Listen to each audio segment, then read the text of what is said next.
എവിടെ ഭരതേട്ടൻ? എന്താണോ കാര്യം? അതെ, അവിടെ പറഞ്ഞോളാം. ഞാൻ അറിയാൻ പാടില്ലാത്ത കാര്യമാണോ? എല്ലാ കാര്യങ്ങളും തനിക്ക് അറിഞ്ഞേ പറ്റുന്നുണ്ടോ? വീട്ടിൽ കയറി വന്ന് പ്രശ്നം ഉണ്ടാക്കരുത് വിഷൻ. പ്രശ്നം ഉണ്ടാക്കിയ നീ എന്ത് ചെയ്യും? കഴുത്തെന്ത് തല എങ്ങോട്ട് വേണ്ടി വന്ന് അതും ചെയ്യും.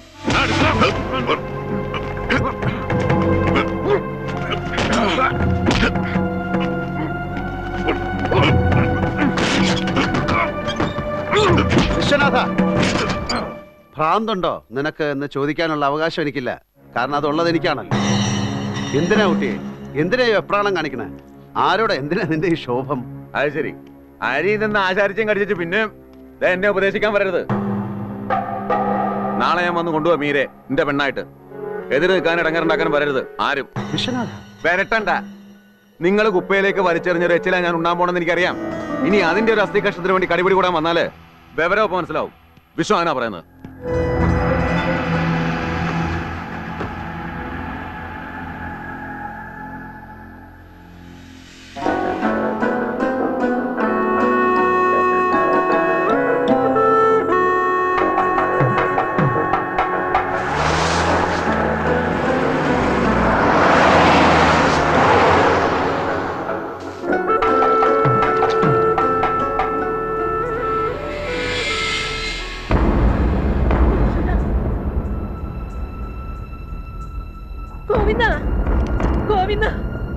ചതിച്ചല്ലോ. അവര് വന്നു മീരെ കൊണ്ടുപോവാൻ. ഏട്ടനെവിടെ? എവിടെ ഭരതൻ?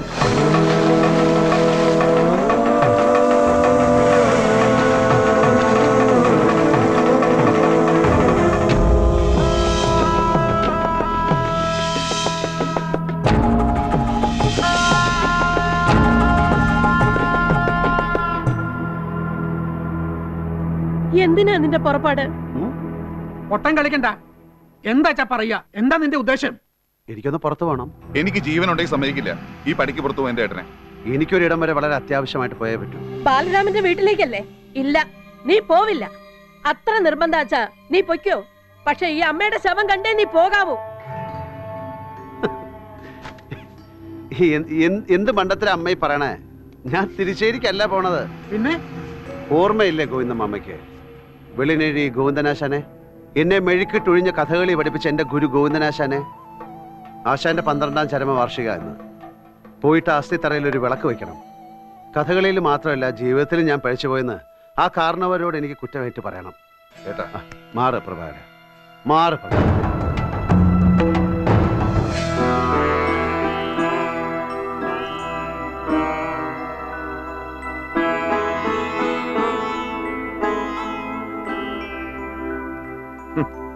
ഇങ്ങനെ നടക്കണം, നടത്തണമെന്നാവും ഈശ്വര നിശ്ചയം.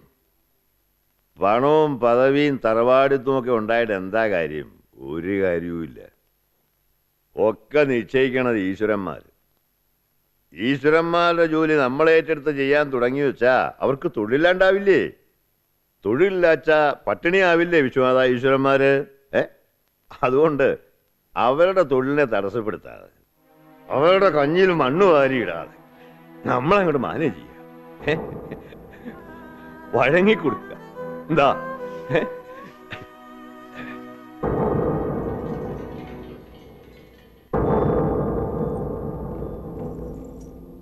ഒരു കാര്യം ചോദിച്ചാ സത്യം പറയൂ എൻ്റെ കുട്ടി.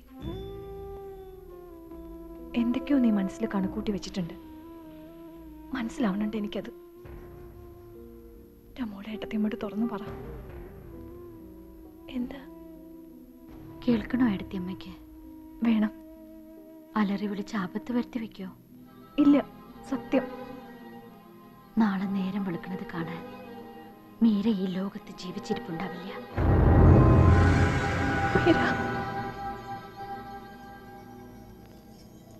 അയാൾ വെറുതെ ഇരിക്കുന്നൊന്നുമില്ല. അവിടെ ഒരു കണ്ടു.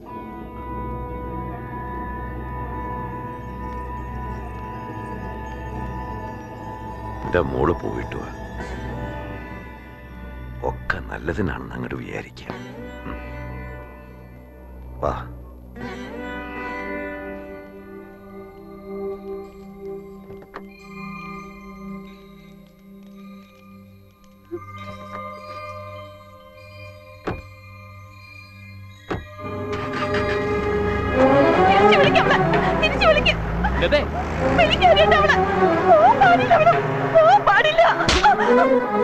പെങ്ങളൊരു വഴിക്കിറങ്ങി പോകുന്ന നേരം നോക്കി തോന്നിയ പറയാ നീ. അതെ, പോവാ അവള്. നിങ്ങൾ ഉദ്ദേശിച്ച വഴിക്കല്ല, മറ്റൊരു വഴിക്ക്. നാളെ കാലത്ത് വിഷന്റെ വീട്ടിൽ നാള് വരും. ഒരു കയറിന്റെ തുമ്പത്ത് തൂങ്ങിക്കിടക്കണം മീരാന്നും പറഞ്ഞ് പറഞ്ഞവൾ എന്നോട് നെഞ്ചുറപ്പോടെ പറഞ്ഞു, നാളത്തെ സൂര്യോദയം കാണാൻ അവൾ ഉണ്ടാവില്ല എന്ന്.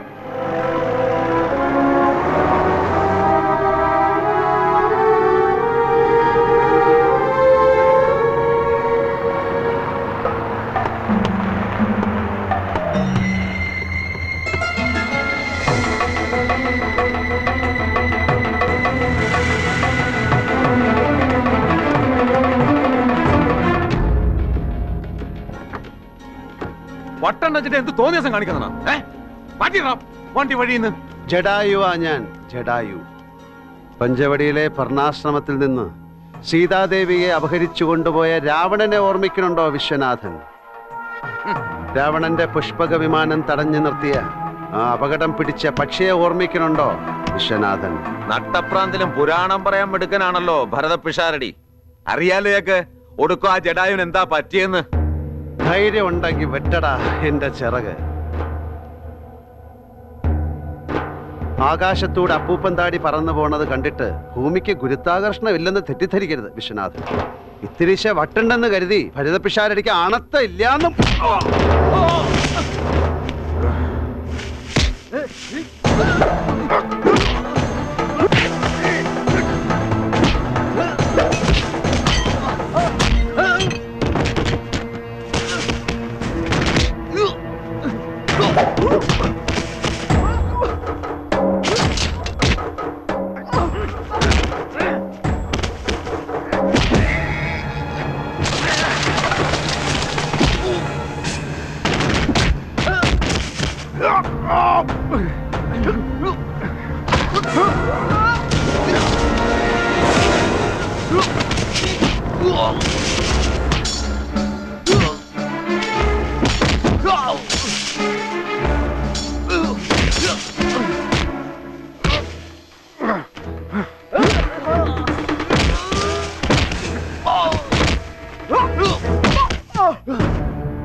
അടുക്കരുത്, അടുത്തു പോകരുത്.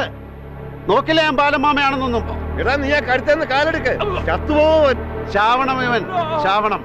10 മാസം ചുമന്ന് നൊന്ത് പെറ്റ തള്ളയുടെ നാഭിക്ക് ചവിട്ടിയവനവൻ. ലാളിച്ച കൈക്ക് കൊത്തിയ പാമ്പ്. ഇല്ല ബാലമാമേ, പുനർജന്മം പോലും കിട്ടാത്തൊരു മരണം തന്നെ വേണം ഇവന്. മോനെ, ഈ ബാലമാമ പറയുന്നു കേക്ക്.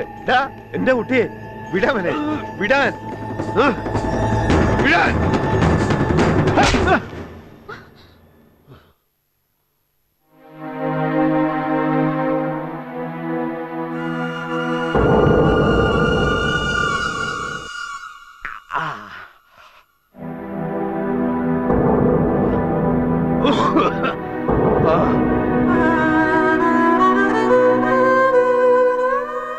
ശത്രുവായിട്ടല്ല ഞാനിപ്പോ നിന്റെ മുമ്പിൽ നിൽക്കുന്നത്. നിന്റെ പഴയ ബാലമാമയായിട്ടാ. എന്റെ മോളുടെ ജീവിതം വേണം വേണം ബാലമാമേ, അവൾക്ക് ഒരു ജീവിതം, അന്തസ്സുള്ള ഒരു ജീവിതം.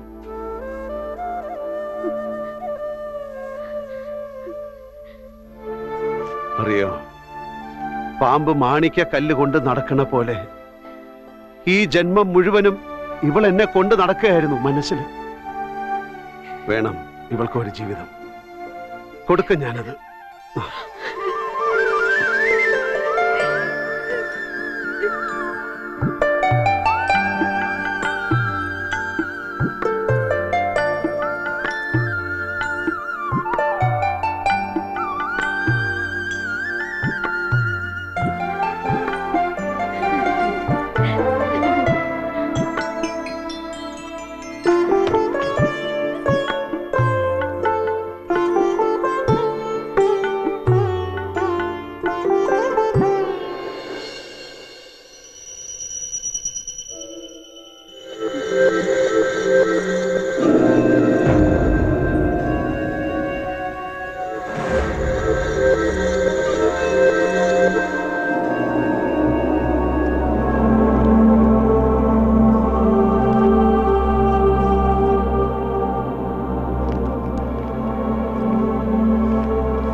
മീര, പോവാണ് ഞാൻ. ഒരിക്കൽ കൂടി വേദനിപ്പിക്കുന്നതിന് ക്ഷമ ചോദിക്കാൻ അർഹതയുണ്ടോ എന്നെനിക്കറിയില്ല. എങ്കിലും എനിക്ക് പോയേ പറ്റൂ മീര. ഇക്കുറി പ്രയാഗിലെ കുംഭമേള കാണാനല്ല, ജഗദ്ഗുരു ശങ്കര സർവകലാശാലയിലെ ആ പഴയ ഉദ്യോഗം ശരിപ്പെടുത്തിയിട്ടുണ്ട്. ശങ്കരൻകുട്ടി മാഷിന്റെ നല്ല മനസ്സ്, നിന്റെ പ്രാർത്ഥന. വൈകിട്ട് തിരിച്ചെത്തും ഞാൻ. അപ്പോഴേക്കും കുളിച്ച് ഉടുപ്പ് മാറ്റി നല്ല പൂച്ചക്കുട്ടനായിരിക്കണം. നമുക്കൊരിടം വരെ പോകാനുണ്ട്. എല്ലാം മറന്ന് ഒരു തീർത്ഥയാത്ര, പ്രണയത്തിന്റെ തീർത്ഥയാത്ര.